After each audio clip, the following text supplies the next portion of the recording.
Yes, This is an A4 sheet of paper. that's right. 10 signatories per sheet. If Anthony Abad is out to get 8 million votes to satisfy the threshold of 8 million, this is the requisite of the People's Initiative, he will need 800,000 pieces of this A sheet. Nakita ko po yung nakakuha ko ng isang ream nito. This paper was imported from Indonesia. This is 70 GSM. I want to ask Anthony Abad. Kinuwenta ko po kung magkano Siguro about 1,500 something reams. ₱500,000 pesos, ito pa lamang papel. Ipiprint mo ito, palagay mo na lang ₱2. 800,000 seats, that 1.6 million plus 500, that's about 2 million. Saan niya kinuha ni Anthony Abad? Maybe we can ask questions directly from this guy. Hindi yung mga nakatakip ang mukha. They're so brave enough not to be able to expose their faces in the public. I'm sorry, Mr. Senate President, but I read your rules of evidence. If the substantive rights of people affected in this hearing, they should also be protected. How can we, for example, confront the accusers if they are all masked? Hindi po ganito. I am not defending the Speaker of the House of Representatives. I will repeat this. If this investigation will find out na siya po ang nagpondo, I will politely ask him to step down. Pero halimbawa po kung ito'y ginawa ni Anthony Abad out of exasperation, out of frustration, because I think for the longest time, the House of Representatives have been inviting the Senate to meet with us on a Constituent Assembly, and the Senate repeatedly refused us. This is on record, Madam Chair. Kahit kailan po hindi natin magagampanan, hindi natin magagamit yung isang modality to change the Constitution, which is the Constituent Assembly. Every time an invitation is issued to the Senate by the House, ang answer po, dead ma. Dead ma. So kailan po natin gagamitin ng Constituent Assembly? We cannot. It's impossible.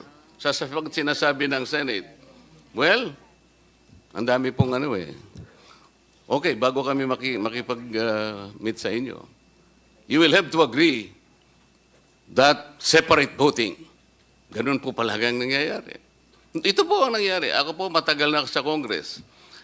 Kung hindi ako nagkakamali, Madam Chair, panahon pa po ni Speaker Belmonte, pinag-iisipan na natin to. Restrictive economic provisions, blah, blah, blah, blah, blah, blah. But we never agree just to meet. Alam po ninyo, Madam Chair, ang pinag-uusap, mag-meet lang po tayo. Tsaka na po natin pag-uusapan kung yung 3/4 is voting separately or not. Yes, Madam Chair. Pero Yes, wala I po think tayo. Tama observation ni Attorney Marcoleta, but that cannot be forced.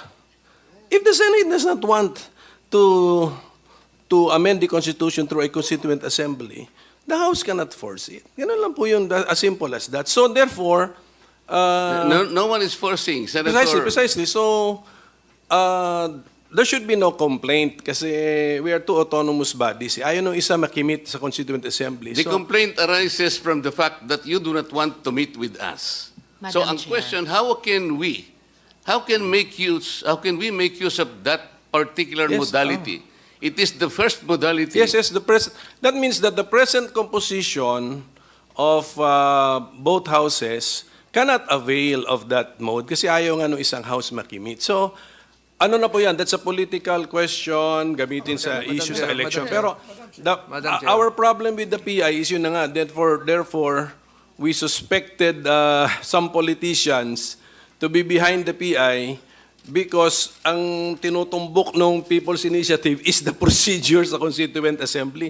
That's right. And changing the natural meaning of that section, Madam correct. Chair. So that's and with all due yan yung respect flow, to yes. Congressman Marcoleta, that's likely a subject of another hearing and another meeting, and perhaps a more confident and benign meeting of the minds at another time. Madam Chair, if I Right may. now, I can see all my colleagues jumping out of their seats to contradict us, but let's not hijack this hearing. Let us Correct. proceed with the next witness, who has very kindly come from the province of Batangas.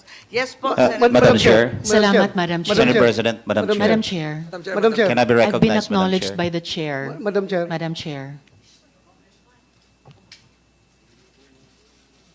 Madam Chair, may I proceed, Madam Chair? Madam Chair. May I proceed, Madam Madam Chair. Chair? I'm sorry, Chair. I It's thought all the right. congressman Madam was Chair, point of order. escaping. No. Yes, Thank you, Senator Madam Chair. Ontiveros, He should please. listen to Madam us. Chair. I'm I, raising a point you of should listen order, to us, Madam eh? Chair. Madam Chair, if I may proceed. I've been acknowledged already. As a priority, Madam Chair, under our rules. Madam Chair, Yes, the point of order precedes all others. Yes, please, I think, Senator Madam Chair, we should, Tolentino. Madam Chair, dagdag lang ko konti, Madam Chair. No? I just would like to react to the statement of Attorney Rodante Marcoleta. Congressman Marcoleta. Kung sinabi po niya, Madam Chair, na siya ay nasasaktan dahil para bang alluded to yung buong lower house na sila ang nasa likuran nitong People's Initiative. Ako rin ay nasasaktan when he alluded the Senate as the opposition palagi, dahilan kung bakit hindi natutuloy yung economic chacha. Ako po'y gusto ko iparating, Madam Chair, na in fact, during the last Congress, kaming dalawa ni Senator Tolentino, nag-file kami ng resolution for economic chacha. And nagbabago po yung composition ng Senado at lalo na, pareho na rin sa lower house, nagbabago rin yung composition. So hindi po rin masabi na kung nag-opos sila ngayon, mag-opos na yan forever. Nagbabago po. Kami po ni Senator Tolentino, nag-file po ng resolution. Kaya masakit po sa amin kung sabihin niya, nilalahat niya na ang buong Senado ay ayaw sa chacha. Kami po, nag-propose. So, yun lang po. Gusto ko lang liwanagin, Madam Chair. Again, he is a good friend of mine, Congressman Marcoleta. There's nothing personal about it. Gusto ko lang iparating sa kanya yung mensahe na kami po ay pro-chacha rin, lalong-lalo na pagdating sa economic reforms. Madam Chair, Thank you po. we can simplify this. Maybe we can have a stipulation. Can the Senate stipulate that of all the initiatives taken by the House to engage you as a constituent assembly, all these initiatives have been refused?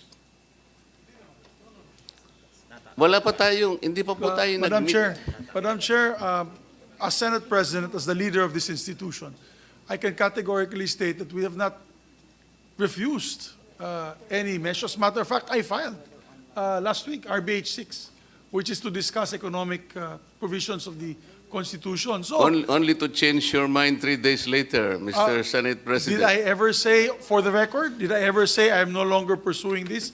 Please cite the record that I said I will no longer pursue this. Well, it's in the Yes. privileged speech I heard by no. one of you. No. I'd like They're to correct now- misconception of my dear friend, Congressman Marcoleta. We are just fighting this PI first. Because this PI, this fake People's Initiative, is going to undermine the processes of voting during the discussions of constitutional change. Hindi po kami papayag na makapon ang Senado kasi mawawala po ang bicameralism that is stipulated 5 times in our Constitution and provides for the checks and balances of our institutions. Yun lamang po. Wala po tayong pinag-aawayan kundi itong PI kasi alam mo, sa totoo lang, Madam Chair, we're veering away from the topic here. But really quickly, kung yung People's Initiative, kung linagay po nila dyan, sino bang mga proponents dyan? Kung linagay ng pirma dyan to amend the, for example, public services to allow 100% foreign ownership, sa tingin ko walang gulo eh. Pati sa amin walang aalma. yun ay napakasimple. That is a right given by the Constitution. Pero hindi. It's a very simple question to vote as one, but it is full of hidden meaning, and it will open a Pandora's box that we can no longer come out from. So, yun lamang po, Madam Chair. I just want to put for the record, we have not categorically said no to amendments to the Constitution. As a matter of fact, I met with the President, and he said, let's discuss the economic provisions and stop this PI. He told me this yesterday, and I'm saying this for the record again. I gave that speech in Congress as a personal and collective privilege, but I'll say it again. The President said, stop this PI, it's getting out of hand, and focus on discussions on the floor on how we can improve the Constitution through the amendments to the economic provision. Yun Madam lamang Chair. po. Yun lamang po. Madam Chair, point of order. Yes, thank you very much. I listened Senator intently to the Escudero. distinguished chairperson when she enumerated the basis for this inquiry, which is basically PI. While I know this is a spirited debate that has been going on between the House and the Senate, and we have two excellent debaters here in the person of Congressman Marcoleta, Senator Bato, and SP Zubiri, this will have its proper time at another inquiry and meeting so that we can focus on the witness and also our numerous resource persons who took the time out to be with us this morning. With the indulgence, of course, of my dear colleague and friend, Congressman Marcoleta. I agree, Madam Chair. So, ang tinatanong ko lang po na kung meron tayong ma-stipulate, sapagkat totoo naman hindi pa tayo nag-meet as a Constituent Assembly. That is a fact. From all the invitations we had given to the Senate, wala pa pong nangyari doon. Ito po yung taken totoo. po. Pag-usapan natin. So, maaring ngayon po mangyari na. Pero ang sinasabi ko, for the longest time, the hands were extended to you to meet with us on a Constituent Assembly. Yung mag-usap lang tayo. And then Marami pag-usapan pong natin magpoprotesta kung dyan. voting Pero hayaan na separately po natin or at voting bigyan natin jointly. ng ibang But let pagkakataon. the process to proceed. Yung Tama. mag-meet lang tayo, napakaganda na po sigurong simula yun. Thank you. Mr. Senate President, Madam Chair. Thank you. Thank you po.